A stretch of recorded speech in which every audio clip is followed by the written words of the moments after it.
माझं नाव अभय वक्ते. ती माझी बहीण होती. तिचे मिस्टर आता कचरा डेपोमध्ये जे दुर्घटना झाली त्याच्यात ते मोहित पावले होते.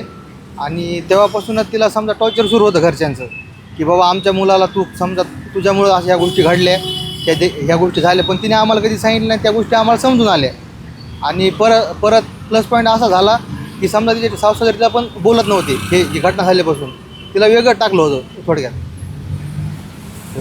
काय टॉर्चर केलं नेमकं? काय टॉर्चर असं केलं होतं की तिला की समजा आमचा मुलगा मेला, ह्या गोष्टीला कारणीभूत तूच आहेस आणि जे सगळं घडते तुझ्यामुळंच घडते, या सगळ्या गोष्टीला असं तिला घरचे टॉर्चर करत होते. तिथे सासू सासरे. नाव काय होतं? किती वय होतं? तिचं नाव सोनाली नागेश गायकवाड होतं. तिचं वय 23 होतं. तिला 2 मुली होत्या. एक वर्षाची मुलगी होती आणि एक 2 वर्षाची मुलगी. आत्महत्या करण्यापूर्वी त्यांनी काय चिठ्ठी वगैरे काय लिहून कुणाला सांगितलं होतं? नाही, तिने सुसाईड नोट काय तसं लिहिलेलं नाही आहे. पण ते आम्हाला समजून येत होते की टॉर्चर होते म्हणून.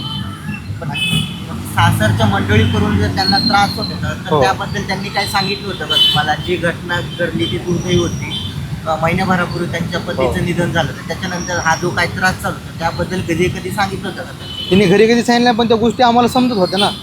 तिथं एकटं राहणं, तिथं चिडचिड करणं, ते सगळ्या गोष्टी आम्हाला म्हणजे कधी न सांगणं. पहिले ती सांगायची, पण आता तिने 1 महिन्यापासून बोलणं बंद केलं होतं आणि एकदम फुल डिप्रेसमध्ये ती गेलेली होती. आणि आम्ही स्वतः तिथं राहायला होतो 1-2 दिवस, तर आम्हाला समजा ते कळून आलं की सासरीला कधी बोलत नाहीत, काय नाही म्हणून. बरं, महिन्याभरापासून ते काहीच तिच्याशी बोलत नव्हते तिच्या सासरची मंडळी. हो.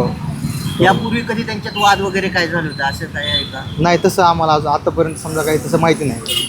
त्यांना जी मदत भेटवण्यात आली होती त्या संदर्भामध्ये काय? त्यांना जी मदत भेटणार होती ती समजा त्यांना भेटत आहे. ती समजा आतापर्यंत काही 10 लाख रुपये एक चेक आलेला आहे.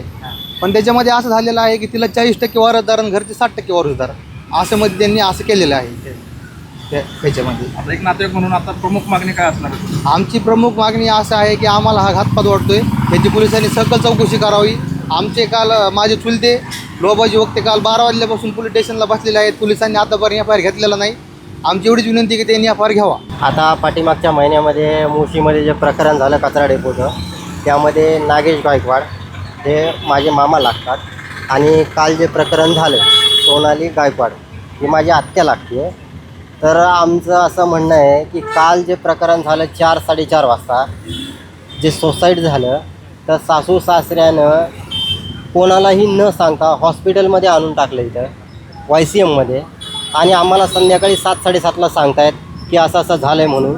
तेव्हा आम्ही इथे पोहोच झालो आहे. आणि जेव्हा आम्ही पोचलो आहे 12:30-1 वाजता, तेव्हा आम्ही पाहतो तर सासू सासऱ्याकडे एकही माणूस इथं हजर नाही आहे, एकही नाही आहे. आणि आम्ही जेव्हा 1 वाजता पिंपरी चिंचवडच्या पोलीस स्टेशन MIDC पोलीस स्टेशनला गेलो आहे, तेव्हा ते म्हणले की आम्ही FIR दाखल करू शकत नाही.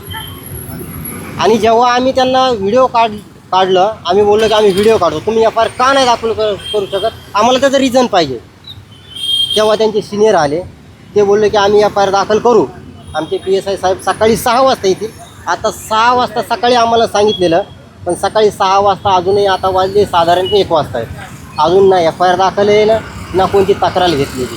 त्या कारणास्तव आमचं असं म्हणणं आहे की तिच्यासोबत काहीतरी घातपात झालेला आहे. सासू सासऱ्यांचं पहिल्यापासून तिच्यासोबत टॉर्चरच होतं. त्यामुळे आमचं म्हणणं आहे की तिच्यासोबत काही ना काही घातपात झाला आहे. त्यामुळे त्यांनी गुपचूप इथं आणून मृत्यूदंड टाकलेला आहे. त्यांना जी मदत करण्यात आली होती या संदर्भामध्ये काय? मदत जी पण झाली आहे, आम्हाला असं समजण्यात आलं आहे कमीत कमी 60% हे आईने तिच्या खात्यावरती, जे नागेश गायकवाड आहे त्यांच्या आईने 60% त्यांच्या खात्यावर घेतली आणि राहिलेली 40% या सुनेच्या म्हणजे नागेश गायकवाड पत्नी यांच्या नावावर ट्रान्सफर केली. पण जे झालं आहे, माझं असं म्हणणं आहे की तिला कमीत कमी ती रक्कम भेटली तरी मानसिक त्रास जास्त होत होता. तिला त्या संदर्भात बोलत होते की हा जो झालेला आहे सर्व कारभार हा त्याला कारणीभूत तू आहे. पूर्ण डिप्रेशनमध्ये जाण्याचं कारण हे सगळं सासू सासरे. प्रमुख मागणी नागरिकांना काय आहे? आमचं प्रमुख एवढीच मागणी आहे, आमचा FIR फाडून घ्यावा आणि जे या प्रकरणामध्ये दोषी आहेत त्यांच्यावर कायदेशीर कारवाई व्हायलाच पाहिजे. तोपर्यंत आम्ही PM करण्यासाठी परमिशन देणार नाही आहेत आणि आम्ही तोपर्यंत डेड बॉडी हातामध्ये घेणार नाही आहेत, आम्ही स्वीकारणारच नाहीत. माझं नाव दिनेश मधुकर वक्ते.